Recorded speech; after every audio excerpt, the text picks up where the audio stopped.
Gentle evening music fades in. Soft piano over the sound of distant crickets. I'm John Miller, 68 years old, retired electrician, widower for almost a decade, and a proud grandpa. After my wife Mary passed, I poured my heart into helping our son David and his young family. I'd promised Mary I'd stay close, and when David asked me to move in after their baby girl was born, I didn't hesitate. I sold my smaller townhouse and brought only what mattered. My tools, photo albums, and one sacred key. The key to the lakeside cabin Mary and I built board by board. That cabin was more than wood and nails. It held summer barbecues, fishing mornings, and Mary's laughter echoing off the water. At first, life in David's house felt like a new sunrise. Mornings smelled of fresh coffee and baby powder. I cooked Sunday breakfasts, eggs just the way David liked them, and kept busy fixing leaky faucets and squeaky doors. I even replanted their backyard with tomatoes and marigolds, a quiet gift of color and flavor. But sometimes love isn't enough to silence unspoken tensions. One Thursday evening after I had spent hours mending the loose porch railing, Emily, my daughter-in-law, walked in from work still dressed in her sharp blazer. She glanced at the railing, barely nodding. "Dad, thanks," she said flatly, scrolling on her phone. "But we really need more help financially. David's schedule is crazy and, well, you know." I chuckled lightly, thinking she meant it kindly.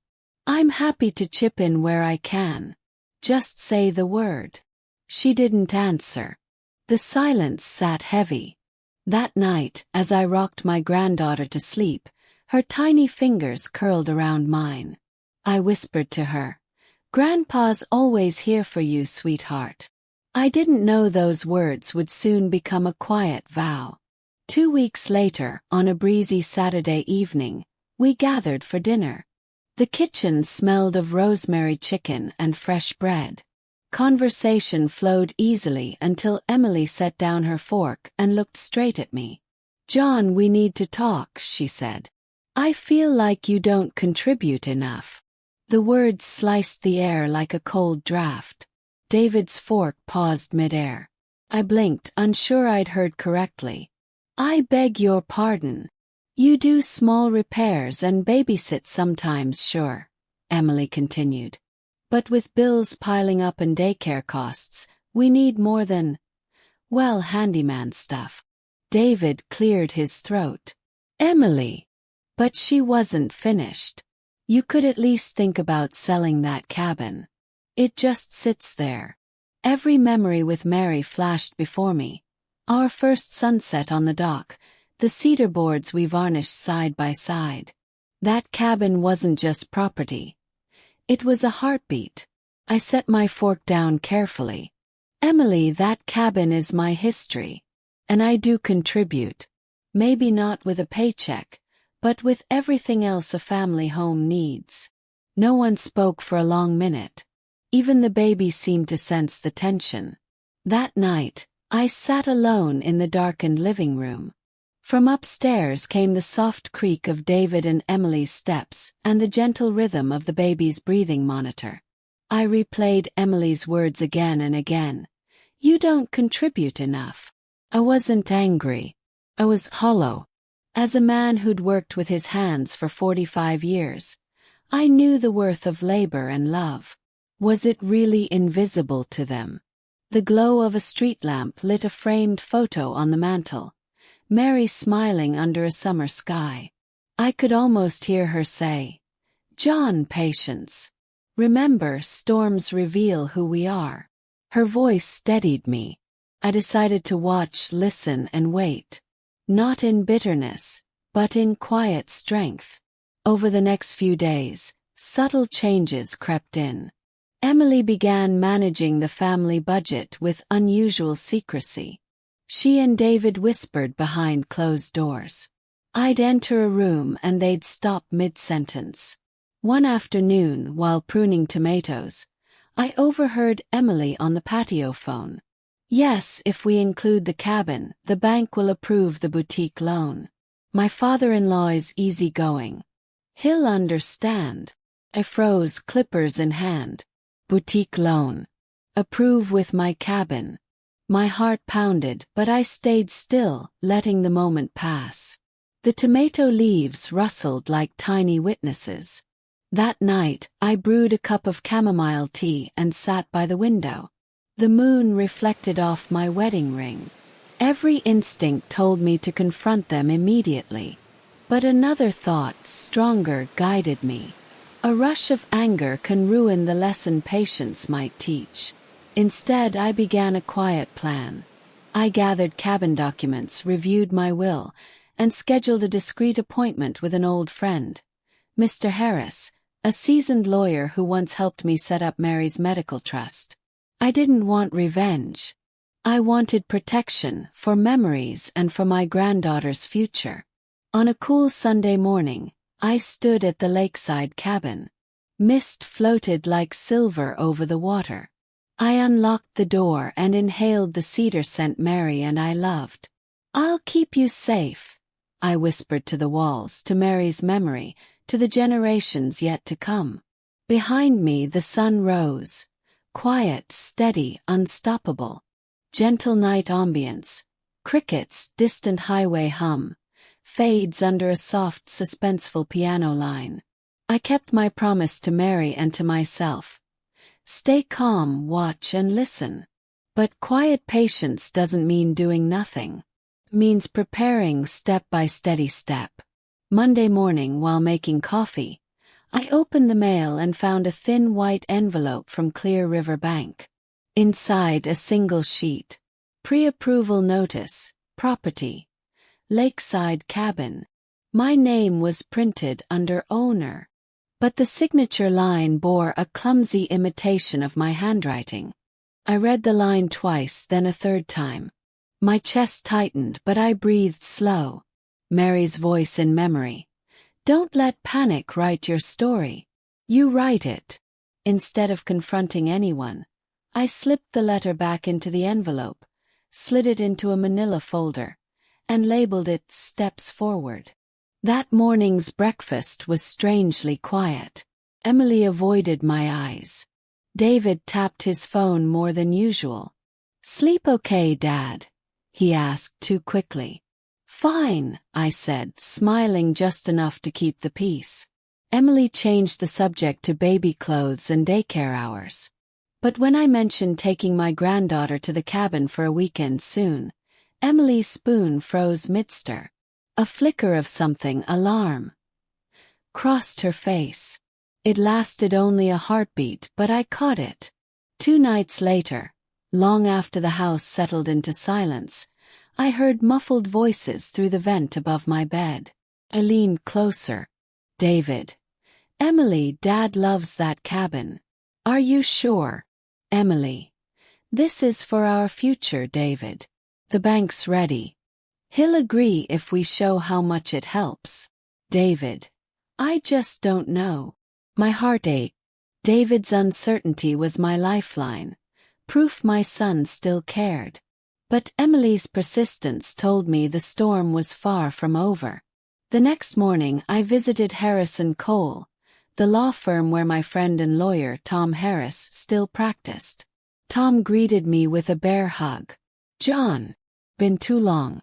How's retirement treating you?" I explained the situation, showing him the bank letter. He frowned, adjusting his glasses. "This is forgery, John. But I know you'd rather outthink than outfight. Let's protect that cabin properly."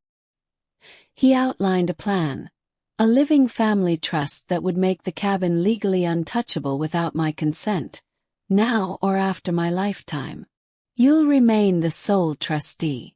No sale, no lien, no signature from anyone else can move it," he said. I felt a quiet surge of relief. Let's do it. Next stop was Clear River Bank. I asked for the branch manager, Mrs. Green. "Mr. Miller," she said, scanning the forged document, "this is clearly not your signature. We'll freeze any action and flag the account. Her eyes softened. You handled this with grace most people don't have. Grace wasn't the word I would have used. But maybe it was the right one. Back home, I doubled down on small, loving acts. Fixing a squeaky cabinet, reading bedtime stories, tending tomatoes. I wanted no hint of conflict. I wanted Emily and David to feel safe, unaware of the quiet legal walls rising around my cabin. But Emily's urgency grew. One afternoon she cornered me in the hallway. John, have you thought more about selling the cabin? We could pay off debts, invest in my boutique.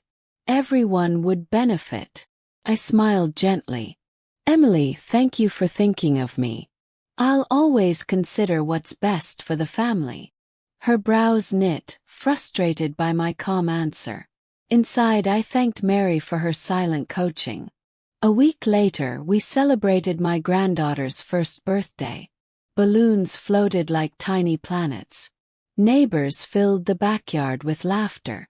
But beneath the music, tension simmered. Emily hovered near David, whispering often. I caught fragments. After today, we need to move fast. The bank paperwork expires soon. I quietly slipped away to the porch, pulling out my phone to confirm with Tom Harris that all trust documents had been filed. All locked in, John, he texted back. Bulletproof. I exhaled, a slow victory hidden inside a smile. That evening, as guests left and the house quieted, I found David alone by the fire pit. Son, I said softly, do you feel at home in your own home? He looked startled. Of course, Dad. Why? Because home isn't built with money first. It's built with care. Don't ever forget that. David's eyes glistened. He opened his mouth, but Emily called him from inside. He turned reluctantly, leaving the question hanging like a slow-swinging lantern. 2 nights later, Emily tried one final time. I was washing dishes when she approached, her tone rehearsed. John, I know change is hard. But selling the cabin could set us all up. We'd finally have breathing room. I dried my hands, turned, and spoke with steady kindness. Emily, I appreciate your concern. But some things are meant to stay in the family. Forever. The cabin is one of them. Her lips tightened. You'll regret missing this chance. I only smiled and began wiping the counter. A quiet signal the conversation was over. Later that night, I sat in my room writing a letter to my granddaughter, words she would read many years later. Sweetheart, by the time you open this, the world will have changed many times. But know this. Love is worth guarding, and patience is its strongest lock. I sealed the letter and tucked it beside the trust papers. The stage was set. The documents were airtight. All that remained was timing. Standing at the kitchen window, I watched moonlight silver the garden I'd planted. Each plant, each tomato vine had grown quietly under my care. Just like my plan. The house slept, unaware that by sunrise the fate of the cabin, and our family's trust, was already sealed in law. I whispered to Mary's memory. The seed is planted. Next comes the harvest. Soft morning birdsong fades in, joined by gentle acoustic guitar that slowly builds into steady suspense. The sun rose on a flawless Sunday in early September, one of those golden mornings when the air itself seems to promise something big. Today was our long-planned backyard cookout, the kind of gathering Mary and I once loved. Friends, neighbors, and David's co-workers were invited. I knew every smile and every sizzle of the grill would lead to the moment I had been quietly preparing. Inside, Emily buzzed with excitement. She arranged platters of fruit and triple-checked her phone. I caught snatches of her whispered calls. Yes, we'll finalize the boutique loan Monday. The cabin will cover the down payment. Everything is green-lit. I sipped my coffee, heart steady. Every document had been signed, notarized, and filed. The cabin was untouchable. I moved through the house like any grandpa hosting a party. Hung festive lights. Sliced homegrown tomatoes. I set out Mary's old picnic quilt for the children. But every small gesture carried quiet meaning. This was more than a family cookout. It was the stage for truth. As guests arrived, laughter filled the yard. David tended the grill, wearing the apron Mary had embroidered. Our granddaughter toddled across the lawn, her giggles cutting through the chatter like bells. Emily mingled with radiant confidence, greeting guests, even giving a quick toast. Here's to new beginnings, dreams becoming reality. I watched, patient as the slow smoke rising from the barbecue.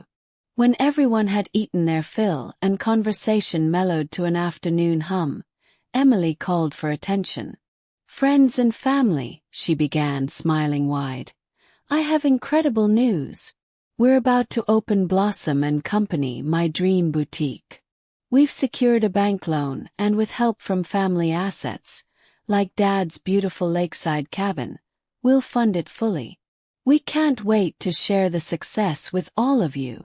A wave of polite applause rippled through the yard. David looked at me, eyes flickering with something between pride and apology. I set down my lemonade, stood slowly, and stepped forward. "Emily, thank you for sharing your dream," I said, my voice warm but clear. "May I speak for a moment?" The crowd quieted. I pulled a thick envelope from my jacket. "You all know how much that cabin means to me, and to Mary's memory. What you don't know is that, with my lawyer's help, I've created a living family trust." Gasps echoed. Emily's smile faltered. "This trust makes the cabin a permanent family heritage," I continued. "It can never be sold or used as collateral. Ever. Instead, it will one day fund my granddaughter's education and family retreats." Hush fell. Even the breeze seemed to pause. Emily's voice cracked the silence. You can't just." "I can," I said gently. And I did. "The papers are filed and legally binding." David's face drained of color. "Emily, is this true? Were you using Dad's cabin for the loan?" Emily stammered. I only wanted to help us to start something big." Guests shifted uncomfortably. A child's laugh from the swing set sounded strangely loud. I stepped closer to Emily, softening my tone. "Dreams are beautiful, Emily. But they should never be built on deception or someone else's memories." Her eyes flashed with anger, then filled with tears. "You don't understand. I was scared. Of debts, of never owning something of our own." I placed a steady hand on the picnic table. "I do understand fear. I faced it when Mary got sick, when every paycheck mattered. But love and honesty build stronger homes than shortcuts ever could." David finally found his voice. "Dad, I should have stopped this sooner. I doubted you when you deserved my trust the most." I rested a hand on his shoulder. "You're still my boy. What matters is what you do next." Tears welled in David's eyes. He drew a deep breath, then turned to his wife. "Emily, we can build our dreams without taking from Dad. We'll find another way, together." Emily covered her face, sobbing quietly. Silence hung like a soft curtain. I spoke again, letting each word carry the weight of love over judgment. "This isn't about winning or losing. It's about remembering who we are. Family isn't a business transaction. It's a promise." I opened the trust folder and read aloud a final clause. "The cabin shall remain a place for family gatherings and education, for as long as any descendant of John and Mary Miller shall wish to use it." Applause broke the tension, gentle, respectful, then warm. Neighbors and friends nodded, many with tears of their own. As guests departed and twilight painted the sky, Emily approached me quietly by the tomato plants. "John, I'm sorry," she said, voice trembling. "I let fear and ambition blind me. You deserved honesty." I looked into her tearful eyes and answered softly, "We all stumble, Emily. What matters is standing together again. The cabin isn't a weapon. It's a safe harbor for all of us, if we choose it." She nodded, wiping her cheeks. Later that night, my phone buzzed with a text from David. "Dad, the boutique investors backed out when they sensed shaky finances. It's like the universe gave us a fresh start." Smiled. Karma had moved quietly, like an unseen gardener pruning what no longer served growth. Before bed, I stepped onto the porch. Stars shimmered over the dark yard. From inside came the soft breathing of my granddaughter, safe and unburdened. I thought of Mary, her laughter, her trust in patience. I could almost hear her whisper, "Well done, John. You turned hurt into hope." I whispered back, "We did it, Mary. Together." Soft music swells, half triumph, half gentle relief. The trust was secure. The cabin, and the memory of Mary within it, would outlive us all. But more than property had been saved. Love, respect, and the fragile thread of family had been rewoven, one quiet choice at a time. I turned off the porch light and stepped inside, heart lighter than it had been in years. Fade to black, ready for Act 4's heartfelt reconciliation and Thanksgiving finale. Soft dawn music, gentle guitar and birdsong, rises as if a fresh season is beginning. 3 quiet months passed after that unforgettable cookout. The tension that once clouded our home began to thin like morning fog. Emily spoke to me politely at first, then warmly. David called me Dad with new weight in his voice. The cabin sat untouched beside the lake, wrapped in early winter stillness, safe and waiting. One crisp November morning, David surprised me while I was raking leaves.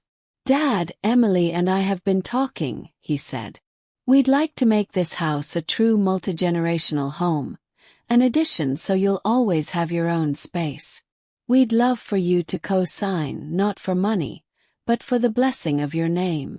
My rake paused midair. This wasn't a request for property. This was an invitation to deeper family.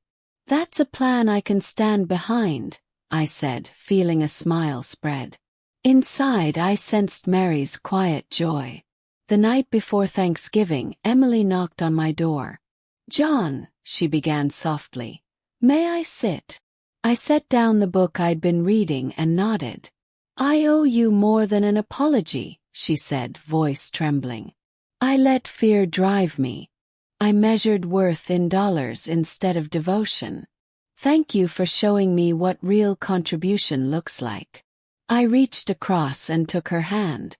"Emily, fear visits every home.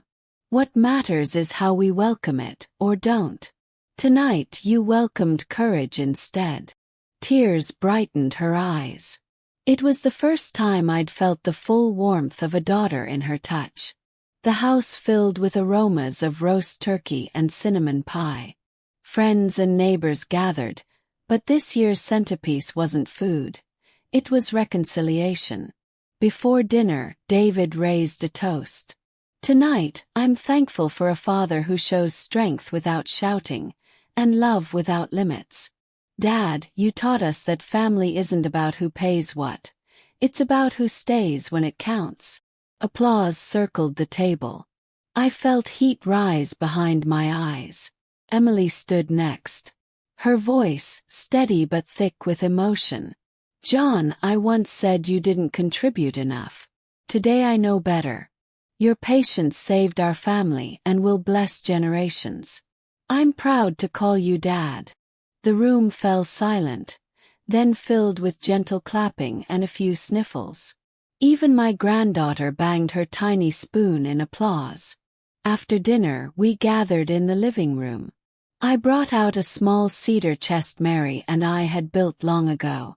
Inside were photos, letters, and a freshly sealed envelope. "This," I told them, "is a legacy letter. It explains the family trust and leaves guidance for every generation. One day, our little one will read it and know how love guarded this family." David placed his hand on mine. "Dad, we'll protect this with everything we have." I looked at Emily. She nodded, her eyes bright with determination. Weeks later, we took a winter trip to the lakeside cabin, our first as a fully healed family. Snow powdered the roof, and smoke from the fireplace curled into the cold sky. Inside, Emily helped hang stockings. David chopped wood while I told my granddaughter the story of how her grandma and I built these walls with our own hands. Emily watched, smiling.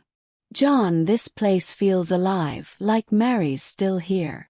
"She is," I said softly, "in every beam and laugh." That evening, as flames crackled, David asked the question I'd long hoped to hear. "Dad, what's the one thing you want us to remember when we're raising her?" I thought of all the storms Mary and I had weathered. "Remember that real wealth is not what you keep, but what you give. Your time, your listening, your forgiveness. That's the inheritance worth guarding." Emily reached for David's hand, sealing the lesson like a vow. Over the next months, the effects of our reconciliation spread outward. Neighbors who had witnessed the cookout drama told me they'd been inspired to mend their own family rifts. David and Emily's new home addition became a neighborhood project, friends stopping by to help frame walls and paint trim. Every nail felt like a promise. Our house, our heart, our future. One spring morning, I stood on the new back porch holding my granddaughter. The yard smelled of lilacs and fresh wood. She pointed to the horizon and said her first clear word. "Home." I kissed her hair and whispered, "Yes, sweetheart. Home." In that single word, I heard the echo of every choice we'd made. Patience over anger, love over fear. Ever felt undervalued? Remember, your quiet devotion may be the greatest contribution of all. Don't measure love in dollars. Build trust in hearts. And if this story speaks to you, share it with someone who needs that hope. Subscribe, and let's keep spreading stories where love wins. Soft music swells and fades, leaving the calm sound of a crackling hearth.